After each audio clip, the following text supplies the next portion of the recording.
Good morning, everyone, or good afternoon, depending on what part of the globe you're tuning in from today. So I'm John Kenny, and I'm hosting. I'll introduce everybody in a minute, but today we're going to take a look at the global outlook on labor, workforce, and training issues. As a lot of our people here in the U.S. know, this has been a big issue. Canada, talk about it there, but this is a global issue, and it doesn't seem to be going away anytime soon without a lot of effort getting behind this movement to make these things improve. So that's what we're here to talk about today. So again, introduce myself, John Kenny. I sit here in Tampa, Florida. Nice, well, not so much sunny today, but still nice weather. Spent 45 years in the construction industry. We're coming over onto the consulting side, working with Cotney attorneys and consultants, and glad to have everybody here again today. First speaker up is Courtney Broderick. She comes to us from South Africa. She has a 13 years experience in the construction industry, has a lot to bring to the table, working with different areas. And next up, we have Maria Aracon coming to us live from down in South Latin America in Ecuador. So welcome, everybody. Maria has a lot of fluent in Spanish and English for us, which works out really well, and in French, which helps in our French Canadian and our other ventures. So we are very well versed here. We're ready to take this topic on and move out into the future, which we always like to do. So first, I'd like to welcome Courtney. How are you today? I'm good, thanks. How are you guys doing? I'm doing good, Maria. Very good from my side as well. I'm pretty good. Thank you for the invitation and glad to see you all guys again. Excellent. We have a lot to cover here today. I took a look at our presentation and we are packed full of information. So I'm going to go ahead and moderate and get us moving. So first up, I'm going to go review the construction market in Latin America. And Maria, I'm going to give you first round on this. And then when Maria's done, Courtney, I'm going to kick it to you to put some opinions in there in a South African or European, wherever you're comfortable of expanding out to. So Maria, take it away. Okay, so first of all, the Latin American market in 2021 has been very similar to the 2020 Latin American market. However, still the pandemic has a lot of influence in what is happening down here. So definitely there is uncertainty in policies and fiscal pressures that are weighing down on the economy of Latin America and in the construction industry as well. So for instance, in Ecuador, where I am seated, new laws have been implemented in order to, first of all, raise the minimum wage. However, with the raising of the minimum wage, there also comes inflation, there also comes price increase in basic commodities as well. So this also is a pressure in the market itself. Similarly, the growth of the GDP has not been as uniform as it was in the past 10 years before. It has been very similar to 2020. However, usually the GDP growth was about 2 to 3% in overall Latin America, meaning the whole region. However, this year it has been 1 to 2%, which is of course a 1% decrease. By 2021, the construction industry in Mexico is forecasted to be one of the largest in Latin America, and this is also because of the currency they manage. They manage pesos in comparison to dollars, so this gives them a competitive advantage in how they produce the goods and also how they manage the construction sector overall. And it is expected to be on an average of 121 billion USD dollars, followed by Brazil. In the case of Brazil, it is important to know that Brazil has been highly impacted by COVID-19. So despite of this production that they have had, it is important to know that they have not fulfilled all the GDP increase that they wanted to do. Then, of course, as well, because of COP26 and everything that has been happening in the region, all of the companies and all of the government itself are developing are focusing on sustainable investment and also sustainable infrastructure projects such as energy, oil and gas, renewable energy, wind energy, solar energy, and all this type of new energies that are started are starting to be introduced in the market itself. Yeah, question for you, Maria, before we jump over to Courtney. How much impact are you starting to see with the renewable energies, such as solar and that, and green energies? Are you starting to see a larger increase in investment, or has it kind of been steady and slow? Well, I would say that the lawyer's answer is it depends on the country itself.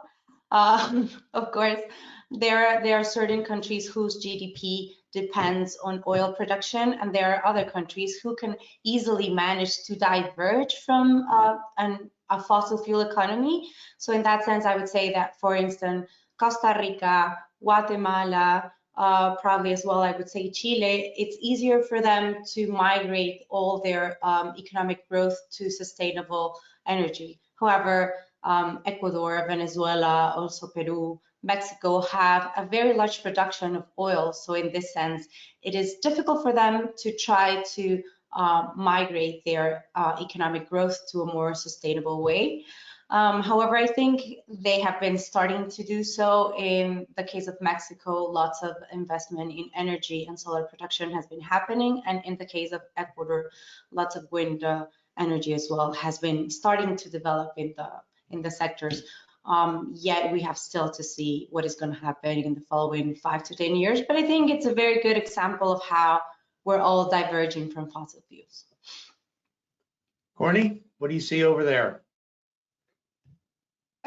John, I'm seeing a great push with regards to investments. I know South Africa held its first investment conference in 2018 as part of a drive to raise, I think, like 1.2 trillion rand for new investments over the next 5 years. And thus far, I know there's been 2 consecutive investment conferences held, which they've managed to raise 770 million rand, or billion rand, apologies.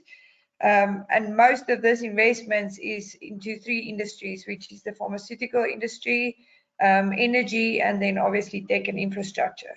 So the investment push is they looking, I know 2020 and 2021, the construction industry looked more or less the same. It wasn't very bright future ahead, but there is many new projects in the pipeline.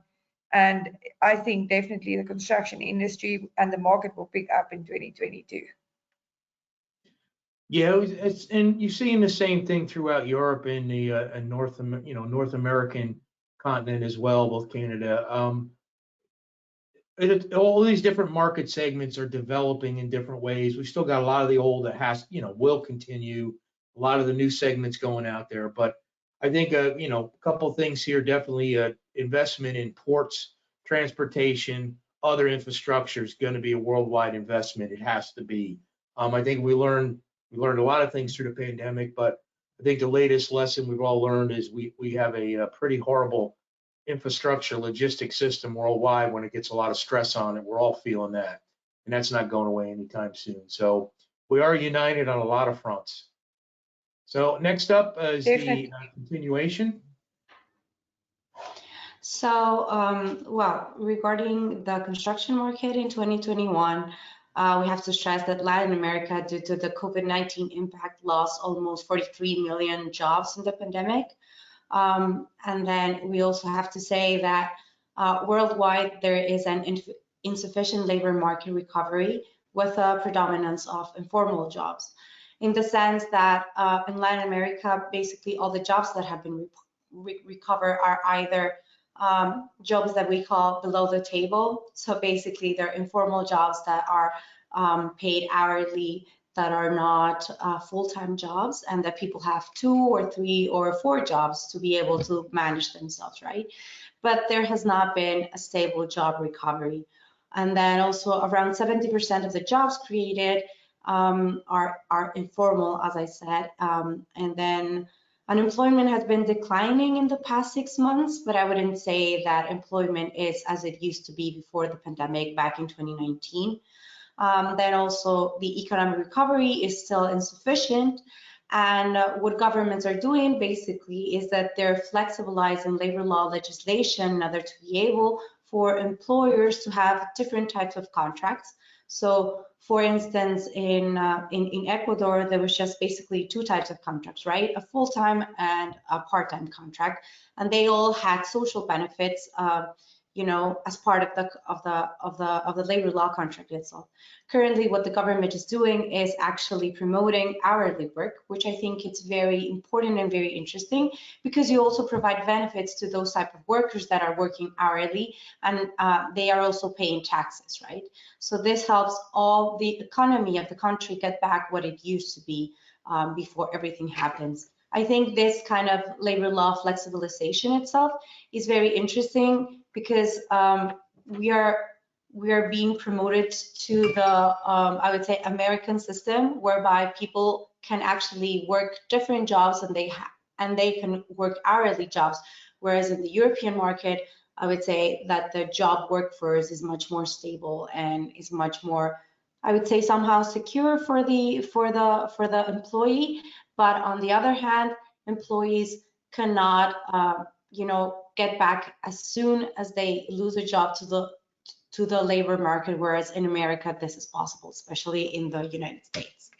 So this flexibilization is that what we're seeing in every government, I would say.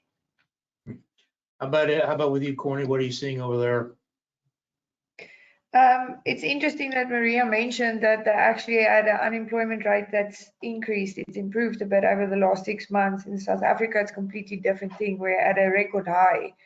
The figures I looked at this morning was, I think, 34.9% of the population across all ages and sectors is unemployed. And when you look at an expanded definition of it, it says, and this expanded definition then includes discouraged job seekers, people that have been looking for jobs for 6 months or more, as the rate shot up to 46.6%, which means that almost half of the South African population that's actively involved in the economy is unemployed. And this is crazy. When you look at the employment rate for the youth, they're talking about 65% of the youth that's unemployed in South Africa. So when considering what's going on in the US, that's what I mentioned to you in the other discussion we had earlier, John, is that US, they're looking for, they've got more work than they've got people, and in South Africa, that's the complete opposite. And to add to the distress in the market, the people that are actually employed are earning less than they have a year back. So everything has gone up. Their living expenses have gone up, but their salaries are actually decreasing for the same job that they did a year ago. So it's not looking good. That's definitely not looking good. And the problem is the skilled workers that South Africa has obviously goes where the jobs are. So there's other issues that arise then. The fact that there's no skills transfer. The people that are skilled that actually can do the transfer of skills to get the unskilled employees skilled are leaving because they're not getting paid what they're supposed to, and they're not getting jobs that they need. Well, you brought up a good point. Both you, definitely in the United States and Canada, are complete opposite. Here in the U.S., we're at the lowest unemployment rate probably in 50, 60 years, if not historical lows since they've been tracking it. There's probably I forget how many millions of more jobs are left open without any one prospect of filling them. Not only in construction, but it's pretty wide throughout the industry. I know Canada's the same way. I mean, we trying to recover through the pandemic. Restaurants are open half the amount of time because they just don't have the people. Construction jobs are even further behind because there's just not enough shifts to get it done. We have the infrastructure that's been passed that's going to start putting more money out into the economy, and there's just no one to do it. Same issue with training. We're way behind in training. I think here in the U.S. perspective, we're going to be talking more coming into 2022. I mean, we have a extremely high inflation rate, which takes me all the way back to my original beginnings in the career when it was this high in the late 70s and early 80s. And I think, unfortunately, loan rates and everything else are going to follow. So we may have a cool off in our economy here, which is not an intended cool off. But I think 22 leaves us a whole nother look ahead that we're not really, it's like looking into a clouded glass all the time. There's never really a clear way to look at it. And the pandemic has not helped in a lot of ways. But it's interesting how you're facing unemployment, we're facing employment needs. So I'm not sure where it's all going to end up. I'm sure somewhere it'll all level somehow, but we'll get to that one. That'll bring us to future ones next year to see how these all play out for sure. So we have a little continuation here, the construction market. So great to see you, Maria. Yeah, sure, definitely. So I was just gonna mention one of the International Labor Organization director for Latin America. He again stressed that all of the partial recovery in employment is basically under the table employment, the jobs where jobs are very unstable, where they don't have wages, where they don't have social protection or rights. However, as I was explaining, the way to help that improve is by flexibilizing labor law legislation, which most countries are currently doing right now in light of everything that has been happening. And then, as I said, almost all the recovery, they say about 70% of this is occupations that have been informal occupations. There's something else that we also call ourselves entrepreneurs, which is very sad, but it is also true to acknowledge people in Latin America have started to create lots of businesses because they don't have jobs. So there is lots of informality in that sense as well, because you don't have a formal company itself, but you have a business that sells hot dogs or that sells cake or that sells something along the line. So all that money that people get and is not taxed is where the governments are losing a lot of revenue itself, and therefore they cannot provide social protection when the population needs it to. So this is, I would say, the main issue with informality itself. The next quarter of 2022, we expect that recovery is going to come up to 29 million of jobs again being generated. But again, we never know, and this is, I would say that this is very cultural in Latin America. We never know if that recovery itself or if that entrepreneurship is ever going to be not informal, not they are ever going to start paying taxes and whatnot. So this is also, I would say, a structural deficiency of all the region itself, and this has to be managed along the way with a certain legislation change, which we don't know what is going to happen yet. However, there are several proposals on the line, especially from the International Labor Organization, whereas they would lower taxes to encourage people to have more formal occupations. And they would, yeah, especially tax incentives is what they're proposing in that sense. And then we go on to our workforce. So again, Marie, I'm going to let you take the opening remarks on this, and then we'll jump over to Courtney on workforce. Well, in the case of workforce, again, workforce also has been impacted again by COVID-19. Certain people, as John mentioned as well, they do not want to leave their houses because they are afraid of the pandemic, of what might happen to their families and important people if they cannot provide further, right? So they have started to take different types of jobs that do not require going out of the house, and this has also impacted the workforce and the labor force here in Latin America. In the case of women, it's very interesting to say that there has been, of course, a huge decline participation, whereas in the last 15 years, there has been less participation of women in the workforce. And this has increased also due to the pandemic. We have to say that women are the first caretakers of the house itself. So when someone gets sick, women are there to take care of the family itself. And then the region needs to adopt a comprehensive and consensual and even more far-reaching human-centered policy that underpins more formal creation of jobs. And then this can also as well trigger economic growth that generates better quality of jobs. Because as I was stressing before, there are jobs. I'm not saying that there's no market demand, because I would say that the demand will always be stable, right? As long as there is a demand of goods, the demand of people will always be stable. However, the quality of those jobs is not always the best for workers itself, and also due to the fact that they have been also impacted because of this global situation that we are living in. However, I would say that we have to adapt, and we have been, seeing across the region ways to adapt to this kind of labor situation itself. What do you got for us over in South Africa, Courtney?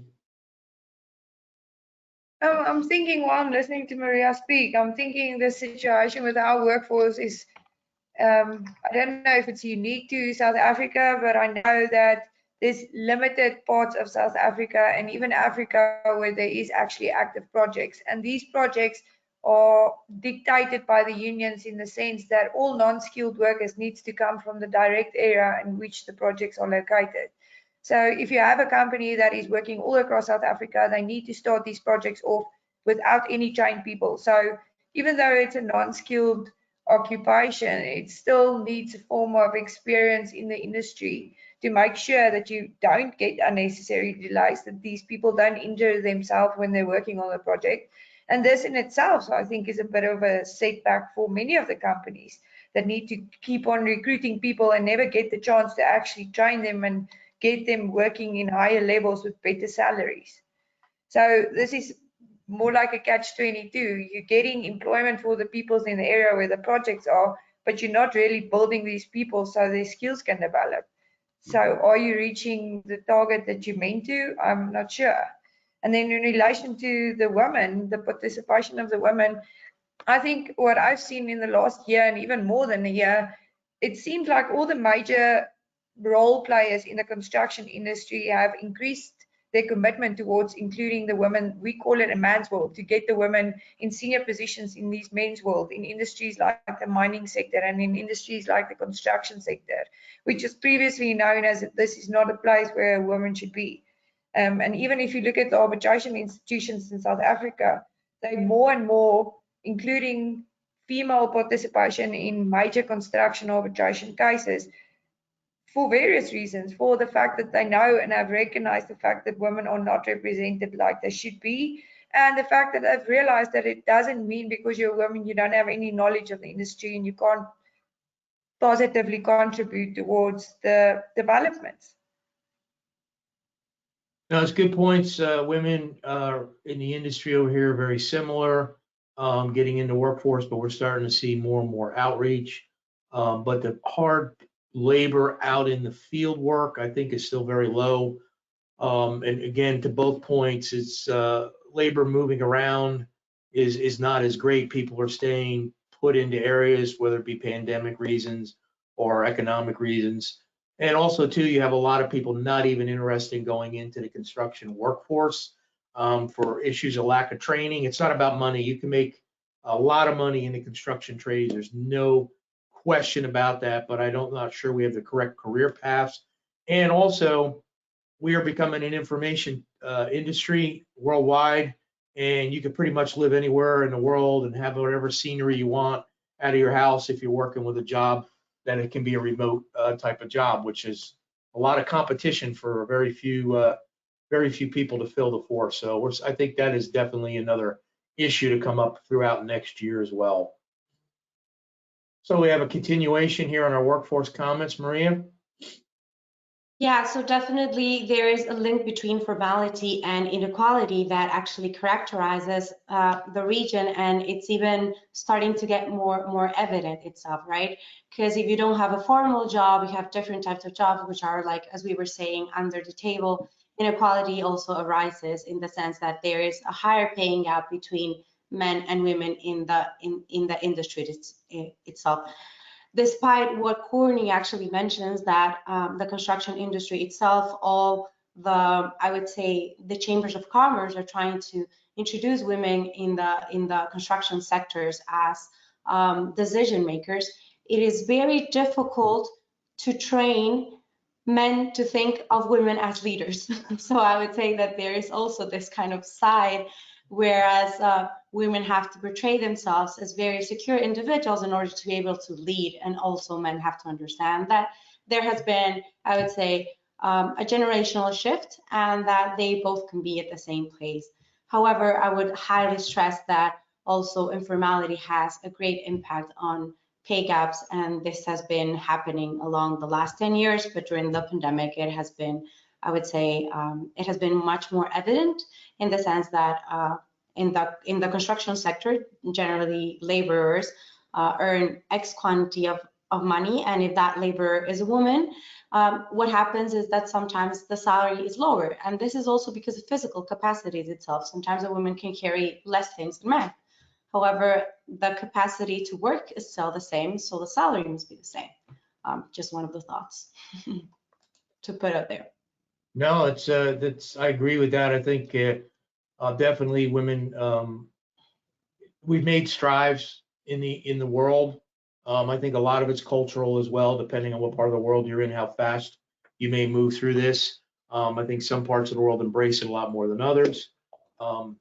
But we're way behind where we need to be, because I think if you want to look at this from a perspective of improving the industry as a whole, you've got to be open to take your workforce from where you can get it and train it and be efficient and make money at it. That's what it's all about.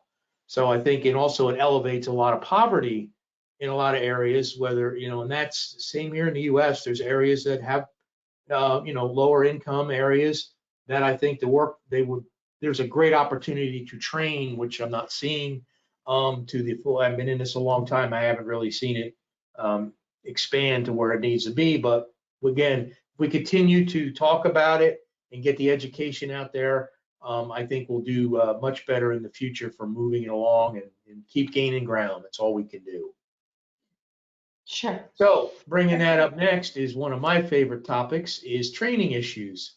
Yes. So again, we can talk about this till we're blue in the face, but we have to keep getting it out there. So Maria, I'm going to go ahead and kick it over to you again, and then Courtney, back to you. So, well, I have actually very, I would say, positive comments about training because due to the pandemic, people have been staying in. So lots of chambers of commerce, also associations of constructions, even ministries of labor have been promoting short cycle education programs such as technical degrees, tertiary careers, vocational training programs that have been highly effective to kind of palliate the lack of training that people have been having. Because currently they don't have jobs, but they have time. So they have time to train. So I would say that this has been one of the good side effects of this situation where we are living. Also, I would say that people are starting to change industries itself. You see people that before they were bakers, currently now they are people who work in the construction industry as roofers, because they have had the time to train. And I would also say that certain governments are also fostering free training online, giving them certificates as long as they, fulfill with all the educational requisites. So I would say that this has been a very good impact of what we are seeing. Usually it's a 1 or 2 year program, and currently the first year has already passed, and we are starting to see the second year of this training online programs, and they have been quite effective because people can also learn, I would say, the legal requirements of permitting and all these things that construction workers have to know in order to be able to proactively fulfill their duties. I'm going to go ahead and let you finish up with this slide, and then we'll kick it back to Courtney. So we got some good stats here. I think go ahead and run through them, and we'll go back to Courtney on that. Okay, so yeah, again, the stats are clear. On average, the former earn more than, when you get a training, you earn more than 25% of what you used to earn before. And overall, there is an average of 54% dropouts from bachelor programs. But when you get a formal training that it's not university training, you get to earn 20%, on average 20% more than people who don't have a formal education. There's a difference in ranges, however, from a low 4% in Peru to 8% in Argentina to 22% in Ecuador to 42% in Paraguay, and the maximum would be Bolivia and El Salvador, meaning that this short cycle trainings do have an effect on the way that people are progressing and on the way that jobs are being created. If you have a formal education, you are more likely to get not only more money, but a greater quality of living. This has been stressed by the International Labor Organization in the past 6 months. Courtney? John, I think on my side, what I've been getting or what I've experienced is it seems like the employers are doing training programs with the workers because they have to, not because they believe in the value that the training is adding. And I think there's various reasons for them not really believing that it's adding value. I think it's the fact that many of the skilled workers or unskilled workers that they enroll in these programs are illiterate, so they cannot read and they cannot write. So you need a good quality tutor to get these people to actually understand the content of it, instead of just presenting a course because you get money and the employer gets the training certificate he needs for his employees, and the employee feels like he's getting somewhere, but that certificate is not really worth anything. So the illiteracy part of it, I think, plays a role in the skepticism that the employers have. I think the other part that makes it negative aspect, or their perspective negative, is the fact that it's expensive. They're thinking that training providers are doing this because they want to make money, and they don't believe that it's actually necessary. There are many legislative requirements or guidelines that leave the playing field for these training providers open, in the sense that they can say a certificate, something that you get training on, is only valid for a year, which makes sense if it's a work that you don't do every day. But if it's something that you do every day and you've done the formal training and it's something that is repeated, there's no need for you to do a refresher on it. So aspects like these are not being properly regulated to training providers, saying that you cannot put a time frame on a certificate, or giving specific guidelines that makes you decide what limitations you can put to these courses. Okay, and the other thing is, many of the skilled workers that are out there are not being given the opportunities to actually gain the experience. So they are qualified and they have degrees, but there's no opportunities for them to actually gain the experience in. So there's a gap that we need to breach somehow, and I'm not sure how that's even possible. And I mentioned the lack of skills transfer before. What if I can use an example? I know Eskom, which is the main power supplier state entity in South Africa, they had the best engineers in the world. And when looking at the amount of money that this country has spent on generating new power stations to try and get enough power to actually supply it as they're supposed to, these engineers were never involved with the design of the projects. They were never involved with the running of the project. They were never included to be consultants to help transfer the skills to the new engineers, which these projects were perfect opportunities for these young engineers to be exposed to this type of thing. And instead of using the market, the skilled market we had, we got consultants at very expensive rates, which obviously increased the budgets of these projects to a tremendous triple the amount of money that these projects should have cost. Was because of consultants that we used, which wasn't actually necessary. So training, I've got a lot to say about. I'm very passionate about it as well, and I'm a firm believer that with knowledge you can actually change someone's perspective. All great points. The only thing I can add in there, I'm seeing that training, especially for trades, was really based on a 3-year program. I think that's old school thinking. I think we've got it. We're starting to see a movement, getting workforce within a year, maybe 2 years maximum. It's not that you're going to be an expert craftsman in 1 or 2 years. You can't be. It does take time, but I think it's taken too long. 3 years is too long to re-educate somebody and stagger step their income levels at such a slow rate. They're not interested anymore. So I think the 1 to 2 year on the job is great. I think it is. We keep continuing to educate contractors of why training does make you more efficient, but I can also understand their frustration when they train and people leave, and a lot of that is going to be future tackling projects we're going to need to work on coming into the next couple of years as well to make them improvement on them. So next up on our program is immigration issues and workforce. Well, I know immigration issues and workforce seems to be a hot topic worldwide. Every time you turn the news on, it is definitely doesn't, regardless almost what country you're in now, it is a huge issue, immigration and the things that go on with it. So again, Miriam, I'm going to turn it over to you first. Okay, so I would say that this is one of the, again, I am most hopeful about this topic, because whereas in Latin America and South Africa we have excess labor offer, in the US we have a labor shortage. So by allowing people to migrate, especially for jobs that are needed to be fulfilled, we can eliminate these gaps that we have been talking about, right?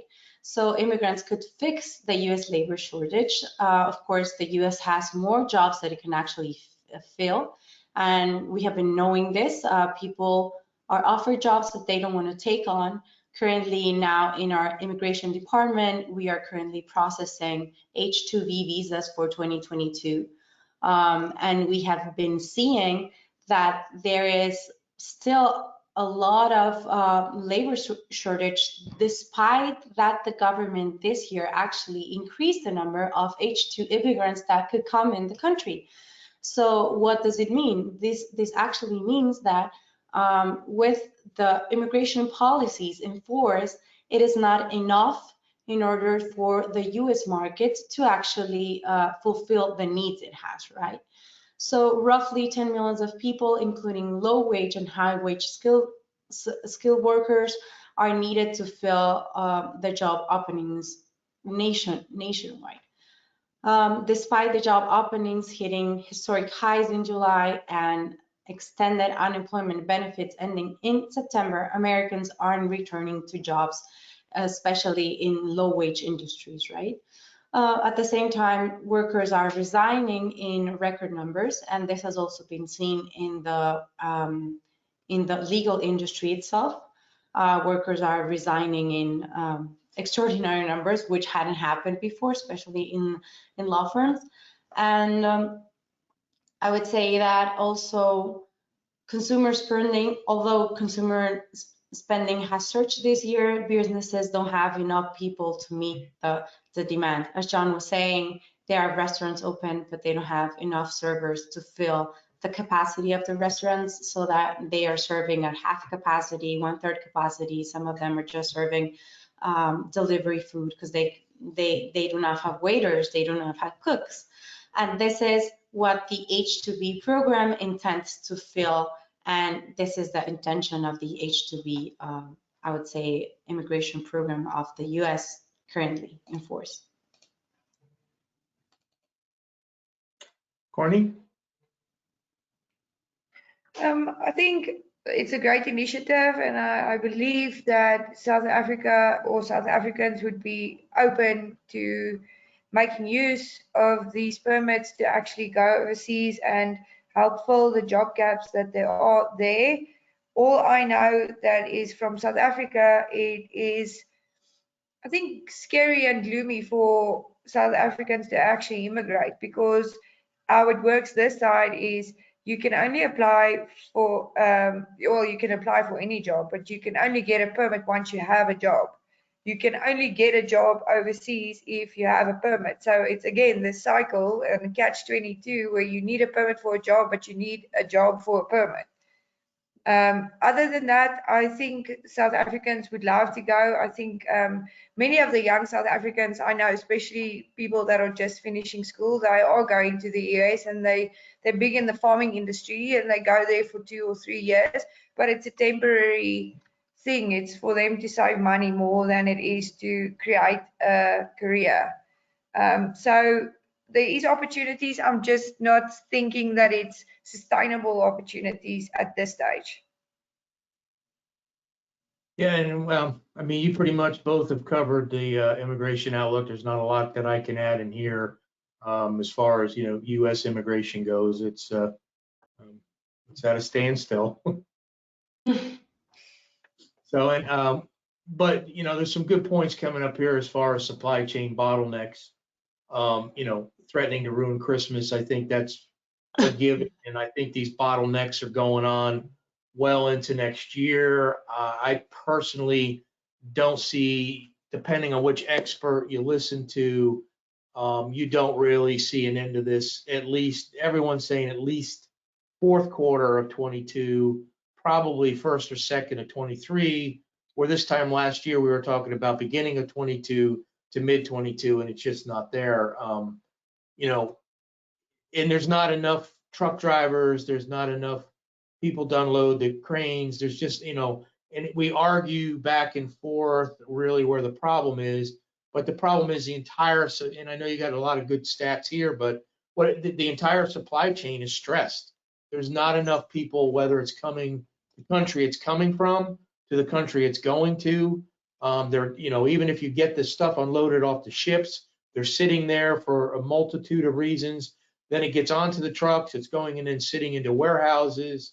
You know, there's not enough Amazon drivers, there's not enough UPS drivers. It just doesn't matter. There's a shortage everywhere, and we're behind in the amount of warehousing needed for logistical storage of all this stuff. I think that's another big issue. And without having the ability to move people around to take care of these things where needed, which is pretty much where the immigration lock, I think, affects the entire world. I don't see a direct way out of that until, fortunately or unfortunately, depending on how you look at it, technology will eventually solve this problem. Whether it is driverless vehicles, whether it is drone deliveries, whether it is, you know, whatever, you know, however they're going to do it, at some point, technology will start to solve the workforce. And then, of course, we will be into another segment of issues where there's not enough properly trained people to run the technology that's coming along. So I think it's a revolving, I always like to use the term hamster wheel. Anybody out there that's ever had a hamster as a child, or if you're an adult and you have it for your children now, it's a continuous cycle that continues. So I think that's what we're into. Is there anything else that y'all want to add on to the immigration issues here? Yeah, I actually wanted to add that, yeah, sure, go ahead. No, I was just saying I don't have anything to add, Maria, so you've got the floor. Oh, okay, thank you.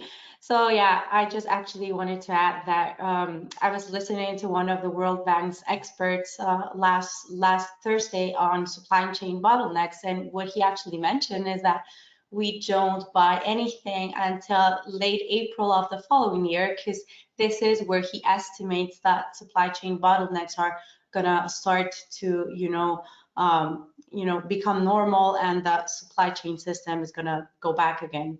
And regarding immigration, I know that is a very cumbersome topic, and sometimes it can take a lot of time. However, what employers in the US have to acknowledge, and also what the U.S. system itself has to acknowledge, is that the jobs are there. Jobs are there, and they are not being filled. So the fact that an immigrant comes and takes that job because nobody else wants it, because the process is like this, the general immigration process is like this. You publish a job that nobody wants, and you can see that throughout 6 or 8 or 9 months, nobody is applying to that job, and then you can actually allocate that job to an immigrant. So the system itself is designed to protect American workforce in every way. And immigrants, what they do when nobody fills that type of, labor need, they come in as fillers of what Americans are not, like, they don't want to do. So I would say that in that sense also, the immigration system protects American jobs in every way, and what immigrants do is only fulfill positions that nobody else wants to. So yeah, I mean, I think it's a cumbersome system. However, if you have the right counsel and if you have the right advisory, you can actually navigate it as a company. And I think it's very efficient the way you can end up handling this matters. All good points, all good points. So we got a little continuation here on, looks like we got a few more stats here to cover. So Maria, what else do we have to jump in on here? Yeah, essentially what I was saying, that under the current circumstances, welcoming more low-wage foreign workers could address the acute labor shortage that we are currently in, helping industries, especially construction industry, to help recover the economy while staving off higher inflation. Also, the industries currently are facing the worst labor shortages ever, including construction, transportation, and warehousing, accommodation, hospitality, and personal services like dry salon, dry cleaners, and whatnot. Just like a special caveat, due to Brexit in the UK, currently there is a shortage of labor of bus drivers. And before, those positions as bus drivers were mostly filled by European citizens from Poland, from Slovakia, from places all over Europe that they currently cannot work in the UK. So what they're doing right now is trying to override all this immigration system that they have enforced, because they lack all this first-line workers that are actually needed to cover all the needs of the country. And I think that in this sense, the US is very similar. And yes, all four industries had an increase of jobs of job posting for more than 65% when comparing to prior months. However, these positions have not yet been filled. And immigrants, in this sense, as I was saying, they can be the solution to the labor shortage, at least, if not permanently, at least for a couple of years till the world goes back to what it used to be before. Well, that is a hopeful insight. The world will go back to what it used to be. I like that. That's good to hear. Courtney, anything on this slide that you have to add, or did we cover everything over there? No, I think we covered everything over here. It's just, I agree with Maria. It's actually supposed to be simple. I know the governments tend to overcomplicate stuff, but it's supposed to be simple. There's lots of jobs there and there's lots of people here. So the solution should be very easy. Yeah, I think it's a political hot button, and when anything becomes a political hot button, it riles up the masses regardless what country you're in, and slows the process down, and it kind of becomes counterproductive. But that's been a trend for quite a few, if not years, at least decades anyways. Indeed. So, well, yeah, I'm not sure it's going to get much better for the near future for sure. So, here we talk about, you got kind of a breakdown of stats, and honestly, I think these are great stats. They pretty much probably, they're pretty much accurate, probably regardless of what country that you're in, the way it's being broadcasted throughout the workforce. So, are you seeing? I'll start with Courtney in this one. Are you seeing similar statistics in South Africa as what's posted here on the screen? I would lie if I had to go very specific, but I would guess it's more or less the same. It'll be more or less the same. Yeah, I mean, they're going to be a few percentages up or down either way, but I think that there's just a shortage of whether there are available workers that just don't want to do it, or there's just not available workers that are available to do it. I think we're short. I mean, quick, and I'll jump over to you in a minute, Maria, but quick example here in the transportation industry compared to construction. If you are a truck driver, here in the United States, used to be a $65,000, $70,000 a year position a few years ago. I know for a fact, I know people that are doing long haul trucking now that are making, mid 150s, because there's just no one available. And if you've got a partner where the truck can run more hours because you've got 2 drivers assigned, you're pretty much writing your own ticket. So again, it's going to be hard. And I talk to construction people all the time about this. Give you a great example. Lower wage jobs are gone. Whether we want to, as a society, whichever country, argue minimum wages, if you raise them, it hurts. They're actually going away on their own. T-Mobile, everybody in the world must have a T-Mobile commercial on their television. You all see the phones and that. T-Mobile just raised the minimum starting wage in the United States, regardless what store you're in, to $20 an hour. So while you're not going to go start out in construction at 25 or 24 when you can go to an air-conditioned job in a heated area and work for 20, it's just the way it is. So we're going to have to entice people into these workforces of harder labor with training, as we've covered, and with other availabilities, maybe such as immigration, but not sure that's going to be easy to do. But what are your thoughts on this, all this over here, Maria? Yeah, as you were saying, it's very, if you're just like a normal laborer and you have, an air-conditioned job, why would you stay 8 hours a day in the sun working for $5 extra the hour, right? However, in this way, immigration can, of course, solve the problem. However, I would definitely say that being a very political topic, as you say, people have to start realizing that it's not even political, but it's economical, right? If you have someone that can do the job, let them do the job. So this is what I'm saying. It's not even political. It's not even political anymore. I am currently working with about 5 construction companies, and 2 of them we're actually saying this. We are delayed in a schedule for 2 big projects because there is nobody that wants to do a labor job. Yep. And despite the fact that the new Biden administration has, as I said, opened and has increased the number of H-2B workers that can come to the US, sometimes it's not enough. So what do companies do? Companies incentivize by providing more vacation, more social benefits, providing training, providing all this, I would say, cherry on top benefits in order to entice people to come in the labor workforce. So I would definitely say that this is becoming currently much more important than it used to be the years before.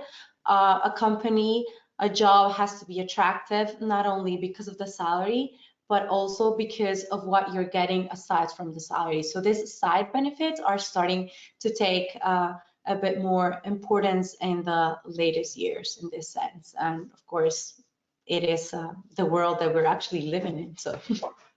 Yeah, I always like to look at this in simple terms. So if you're out there listening, even if you're doubling your immigration, if you look at it as a glass of water, if it used to be 1/3 of a glass and now you're even at 3/4 of a glass, it sounds like you're making progress and it's great. But if you're short 4 glasses of water to begin with, it's not a huge impact on the overall industry. And that's really what we're facing now. No matter what gets injected in, the demand is so high that it doesn't really have an overall effect. It may have a localized effect on certain projects or certain companies if they're the ones to receive the workforce, but overall, it's really not putting a big dent into the issue. So we gotta do better. We gotta figure our ways through this and keep, again, I think it all starts from doing stuff like this, having the webinars, having the talks, getting it out there, making people realize that this is not a localized issue. This is a global issue. Indeed. So, Definitely. Coming up now, right, the case for bringing in more foreign workers. I think we've kind of covered a lot of this so far. So I'm just going to give a quick sec here. Maria, do you have anything else to add on to what we've already talked about? Or do you think we covered it? I think I covered most of it. As I was saying, most of the laborers that are actually missing in the in the US are deemed essential. So this is the type of jobs that we need to cover right now. And yeah, with the surge of the new Omicron virus, we don't know when a country is going to lock down. So it is what it is. So these essential workers are the ones that are actually moving the economy forward. We didn't know this before, but currently, because of everything that has been happening, we know this. Essential workers are the ones that move the economy. As I was saying, first aid workers and essential workers, low wage workers are the ones that drive the economy itself. Courtney, anything to add? No, I'm good. Thanks, John. I mean, we did cover this pretty thoroughly. Sometimes we get ahead of our presentation slides, but that's okay. The way we do it, which it gets us over there. So again, I think we've covered this too with the H2 well. And then again, I think this goes to, again, sorry folks for being oversimplified, but you know, a little bit of water doesn't matter a lot if you're down and the reservoir's empty. But it's better than nothing. Don't ever feel we won't accept what we're going to do. So here's a little bit more of, I know we didn't quite get into this. How do we bring them in? You talked a little bit about it. So, you know, Maria, kind of sum this up here on, you know, the process. This is really looking like the process of what it is as of today. Okay, so basically the H2B process is aimed at bringing foreign workers in the US in industries where there is a constant lack of workers, such as the construction industry. The process is fairly simple, but it's long. So each year the US allocates a number of green cards and a number of working permits whereby you can bring in these workers to work for about 2 years. And then you can process another type of visa or working permit where you can make this worker stay. However, the initial step is to bring them with the H2B program. The H2B program takes around 6 to 8 months, and it starts with a wage, a prevailing wage certification from the Department of Labor, whereby they certify what is the minimum amount that this foreign labor should be earning. After this, we file a certain type of forms to USIS, and they approve a quota of laborers to come and work in the company. Usually, if a company requests for 20 or 15 people, they usually approve 20 or 18, depending on what is the characteristics of the job that needs to be fulfilled. And though it is cumbersome, I would definitely say that it is needed. Sorry, I am, okay, good. It looks like you went to the darkness. We can still see. No, I am in a studio, so this is why. I am in a studio to avoid the noise, so this is why it's. Wait 5 seconds. No problem. I just want to see what we got coming up here. We're coming up to questions. So while Maria gets set up there, Courtney, just have a question. So I want to look at it this way before we get to close here. We're almost out of time. So going back to what you said originally, they have a huge unemployment, like a lot of people unemployed, especially the youth. So I would say you're over there in South Africa and other areas, you're probably not really looking at bringing workers in. You're probably focusing on training the workforce you have. You don't really have a shortage. It looks like of bodies. You just have a shortage of bodies to do the work to get them trained. Is that correct? That's definitely correct. We definitely don't have any plans or any need to bring in any more workers. Like I said, for skilled and experienced workers, there's more than enough. Yeah, they might be in retirement, but I'm sure they're more than willing to share their experience and knowledge, even if it's on a consultancy basis. And then with regards to the unskilled workers, the training, we need to improve on the training that we provide. We need to make sure that the content actually serves the purpose so they can have a practical apply of the industry and the work that they'll do and the stuff that they'll be exposed to. Yeah, it's so, you know, we're coming here to the end. We've had our full hour. Want to thank everybody for joining us. And once again, you can reach out to any one of us for information on this. You can send directly to info@cotneycl.com. If you have any questions, whether it's for Maria, myself, or Courtney, you can just put the question on there and it'll get over to the correct person. Be happy to give you an answer. We will be doing another webinar global issues in February sometime or early March. By then, I think we'll kind of get a pattern, good, bad, or indifferent, of where we're moving after going through the holidays. As we talked about, we have a new strain of the COVID out there. It does at least seem to be maybe more contagious, but less severe. But we don't know the overall effects yet. In heck, by mid-January, we could talk about another version. We don't even know. So we just got to keep plugging. And that being said, I want to wish, again, first, thank you, Courtney. Thank you, Maria, for joining me. And we'd love to wish our audience and each one of you as well a very happy holiday season and a happy new year coming up. This is my last webinar for the year. So looking forward to a little break myself going through the holidays. So any closing remarks, Maria? No, just wanted to say happy holidays to everyone. Thank you so much for listening. Thank you so much for plugging in. And also, if there's anything you need, just let us know. We're always here for you, and if there's any way we can help, this is what we're here for. So let us know. Great. Absolutely. Courtney?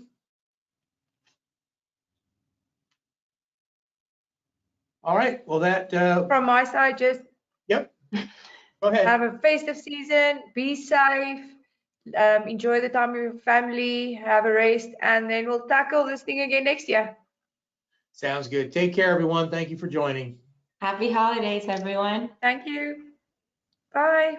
Bye. Bye now.